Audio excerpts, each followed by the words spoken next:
Alright, Melbourne.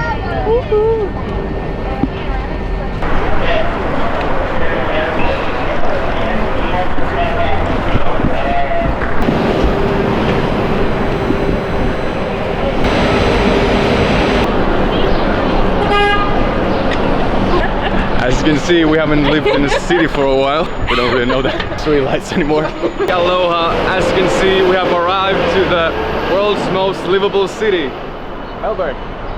I spent the whole night yesterday editing. It's 8 o'clock in the morning. Try to guess if I slept tonight. Oh my god. You can feel? Yeah. Now let's go wake up the girls.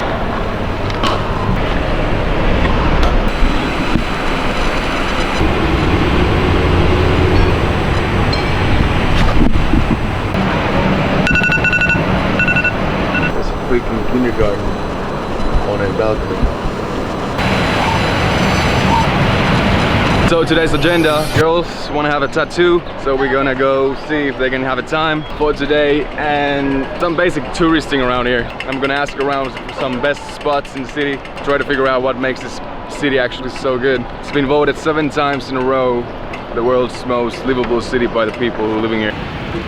Everyone in Melbourne, I feel that it's just, you know, we get back together as one big family at Christmas time. It doesn't matter who you are, where you're from, what colour, anything. And I think that that's like the best thing about Melbourne, the family, no matter what. That's always something that's happened throughout the years in Melbourne. Yeah. And that's probably one of the best things. If there was one place you would recommend people to go here, where would you tell them to go? Number one place I'll tell anybody to go to is the aquarium. This team outfit look is not by coincidence. Girls went to the first store, buy some clothes. I need so much water. Last night I went to sleep at 8, not PM, AM. Basically today, AM, 8 AM. And I drank 3 cups of coffee and I don't usually drink it. And it made me so dehydrated. I feel like I'm in such a bad hangover. I think what I'm gonna do today is go around here and interview normal people living in Melbourne and ask them what they think makes Melbourne the world's most livable city. Yeah, I'd say the party life. So most people normally go out during the day, want to go have a beer or something like that with their friends. The party life down here as well, it never sleeps. Melbourne never sleeps. It's always active at night. What about the winters?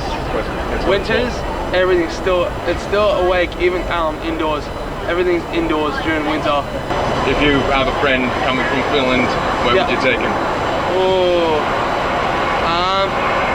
a lot of cool places in Melbourne. You can check out the aquarium, the Melbourne Aquarium. You got Chinatown, you got Docklands, Lonsdale Street. You even got Chapel Street as well. Chapel Street, amazing restaurants, great foods. Playing areas and stuff like that. You got heaps of cool stuff around there. If you're more into like the viewings and stuff like that, all around Melbourne City is the place to be. Yeah. Have you gone to Eureka Skydeck yet? No, I haven't gone. You should check there as well. Yeah, Eureka Skydeck. So it's a building that's like the tallest building in the city. It's probably right behind you.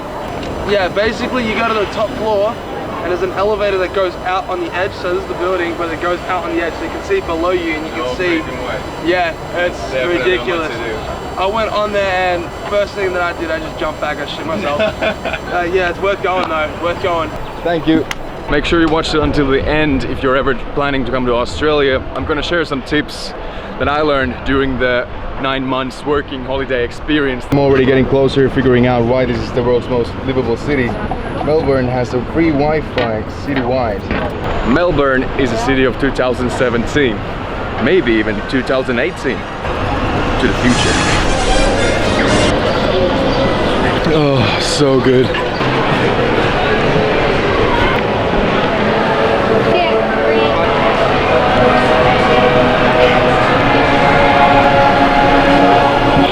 Another thing, Melbourne has free tram. Huge bonus. Found it.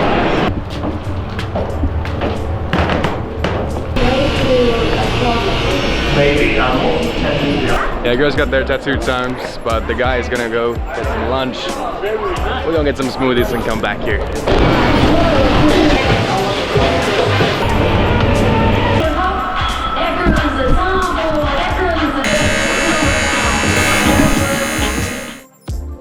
Fun fact, Melbourne was supposed to be called Batmania before it was chosen to be called Melbourne. Hi. Hi. I'm trying to figure out what makes Melbourne the most livable city in the world for 7 consecutive years.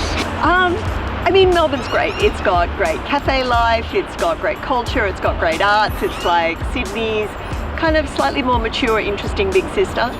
I don't live in Melbourne anymore. We moved out of the city because we moved because it's also gotten really hectic and traffic's gotten pretty crazy, and there's sort of pieces that people don't talk about.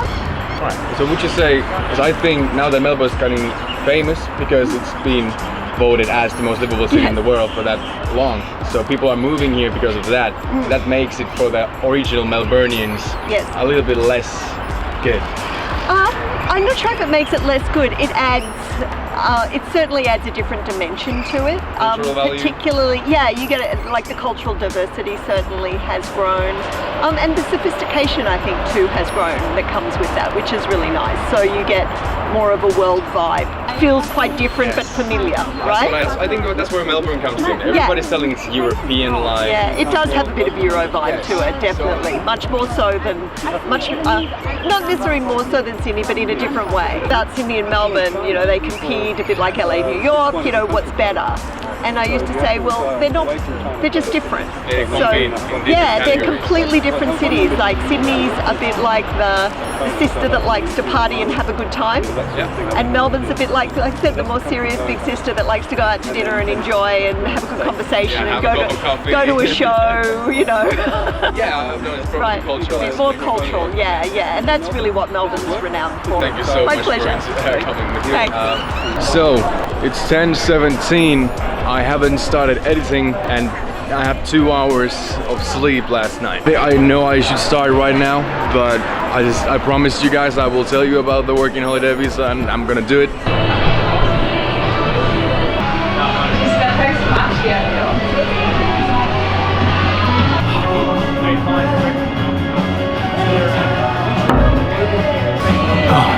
So, if you have no interest in coming to Australia, you don't care, you can shut off the vlog now. This is for the people who have thought about it, maybe wants to come here, or just want to know what their friends do here, because this is a big thing right now. Everybody's talking about Australia.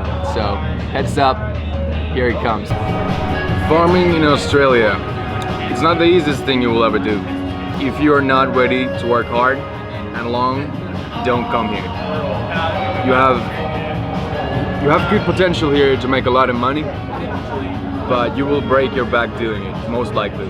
How it works here usually is people go into these working hostels. They pay the rent and the owners of the hostel get you the job. They pay for the hostel and they handle money business. But that's not the best way to make money. I was in Northern Australia, as I said, working on farming for 8 months. And the money people made with the jobs that the hostel provided were horrible. They get less than the minimum wage is in Australia because they've found a way to go around it. Like they are renting the people, they're not hiring them. So pretty much after tax you get $16. That in Australia is not a lot. The accommodation is really expensive here, and for the transportation you have to almost pay as much as you pay for the accommodation. So it's really expensive, food is expensive, drinks are more expensive, and tobacco is super expensive. Horrible beer, absolutely horrible. So what I figured out is you're better off just using contacts. You are gonna spend time probably in hostels and backpackers, so use that time wisely, make friends, ask them their previous experiences. A lot of those people are spending here their second year, so they have experience from 1 year early, so they have a lot of numbers, they know what is shit and they know what is good. They've done it. It's hard to know in advance what the job is gonna be like. Most of the Australian farmers are idiots. They don't care about anything except themselves and the money. On the farm that I worked on, there was a guy who died from heat exhaustion, and the next day on the same farm there was a girl who was almost passing out and people were yelling, "Stop, stop, stop," and the farmers told them to keep picking. So that's how cruel this life here is. Many times, if you're complaining about working in Europe, this is gonna be next level. Trust me, I've worked 18 hours one day. I started at 7 a.m. and I finished 1 a.m. That's how crazy it can get. And it's a physical job. It's not an office job like you have in Europe. It's labor. It's slavery almost. And even though there are laws protecting the workers, they don't really apply on us. The farmers are living in their own solitude and they don't really care, to be honest. They just want their money out from the farms. Of course there are farms that are not that bad, are easier than what I did, but those are not going to pay well. You're gonna have to work the 8 days if you want to spend your second year, so why not just make some good money while doing it, right? My own mistakes working here were that I stayed too long in the farming. I thought that it was good money and everybody kept saying that you can't really save money in the city. But it comes down to your own spending. It's not really that bad. You get paid a lot more in the city compared to farming, but the costs of living in the city are a lot higher because people tend to spend a lot more when they're around in this kind of environment. They go out every weekend, they pass the malls every day, buy some clothes here and there, and maybe new shoes, you know, that spends the money quite fast. But where I stayed in there wasn't really anything to buy, to be honest. There was two big stores and one main road. Go and do your farm days, but get out, get in the city, maybe not in the center, but in the suburbs, and find construction jobs pay really well. If you're a guy, you're lucky, do a white card, you can do it online. It's like 30-40 bucks. And then you can work construction. People making crazy money with it. They have good hours, working in the city, $40 an hour. That's pretty much the tips that comes to my mind when I think about my 9 months farming. Just don't work too much. I did it. I was in a shed at crazy hours, always came home after everybody went to sleep. Physically I was alright, but mentally I started to lose it. Because you need to be social. That sucked the life out of me.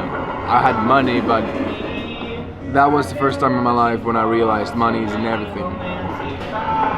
Money didn't make me happy, but when I got back home and somebody was waiting me with a warm hug and a cold beer, that felt like $1 million. Enjoy your time in Australia if you're coming here. Travel, see the amazing places, make amazing friends from all over the world. In Australia, see different places. Don't spend in one place. Make money, spend money, explore, adventure. But Australia is definitely worth it. I'm telling you, if you're thinking about coming here, do it.